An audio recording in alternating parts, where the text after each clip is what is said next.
सज्जनों, हम देखते हैं कि आए दिन बिजली कर्मचारी जब काम करने के लिए, बिजली ठीक करने के लिए खंभों पर चढ़ते हैं तो पहले तो बिजली बंद होती है, परंतु उनके काम करके खंभों से उतरने से पहले ही बिजली को चालू कर दी जाता है और करंट लगने से उनकी मृत्यु हो जाती है।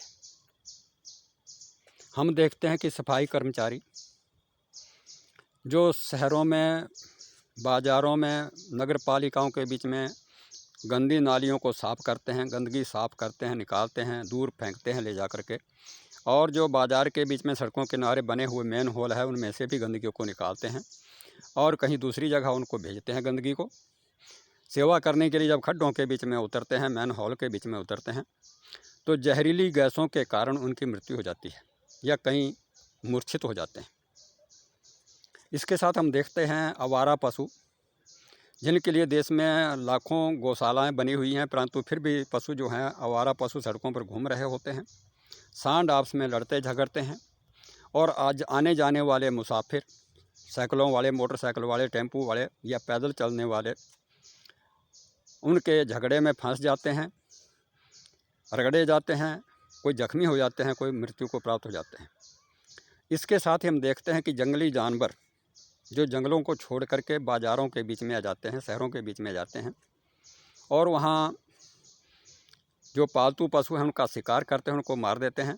इसके साथ ही आने जाने वाले लोगों को ऊपर भी हमला करते हैं और उनको भी जख्मी कर देते हैं या मार देते हैं।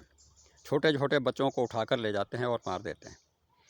इसके साथ ही हम देखते हैं कि शहरों बाज़ारों के बीच में जल की सप्लाई को पूरा करने के लिए नलकूपों का निर्माण किया जाता है। बोरिंग कंपनियां बोर करती हैं और 1.5 फुट से लेकर के 2 फुट तक की पाइपें उनमें डालते हैं उस पानी को निकालने के लिए, परंतु जब ज़मीन के ऊपर पाइपें आती हैं तो उनको खुला छोड़ दिया जाता है, बोरवेल को खुला छोड़ दिया जाता है। आते जाते खेलते हुए बच्चे उनमें गिर जाते हैं।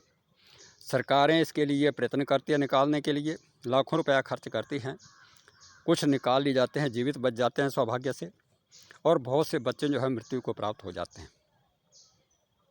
सज्जनों, जो मेन होल सड़कों के किनारे बने होते हैं उनके खुला होने के कारण ऐसी भी दुर्घटनाएं हमने होती देखी हैं कि बरसात के समय में जब वर्षा का पानी चला होता है तो बहुत से लोग ऐसे जो पैदल चल रहे हैं या साइकिल के साथ चल रहे हैं या मोटरसाइकिल के ऊपर जा रहे हैं, उस खड्डे का पता ना लगने के कारण उन खड्डों में गिर जाते हैं, उनकी मौत हो जाती है। तो मैं समझता हूँ कि ये मानव जीवन है, बहुमूल्य जीवन है। सरकारें तो कुछ पैसा दे करके इनके बारिशों को अपने काम से इतिश्री समझ लेती हैं कि हमने बहुत कुछ कर दिया, परंतु मानव जीवन वापस नहीं आता है। जो मानव जीवन की क्षति है वो अपूरणीय होती है। जिनके अपने चले जाते हैं उनके दुख को मिटाया नहीं जा सकता।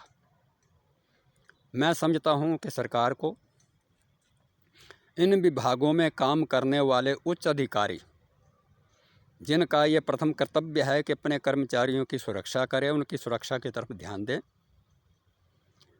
उन बड़े अधिकारियों को सरकार को खींच कर रखना चाहिए और ऐसे कानून बनाने चाहिए अगर दुर्घटना होती है तो उसके लिए उच्च अधिकारी जिम्मेदार माने जाएं और उनको सज़ा का विधान किया जाए।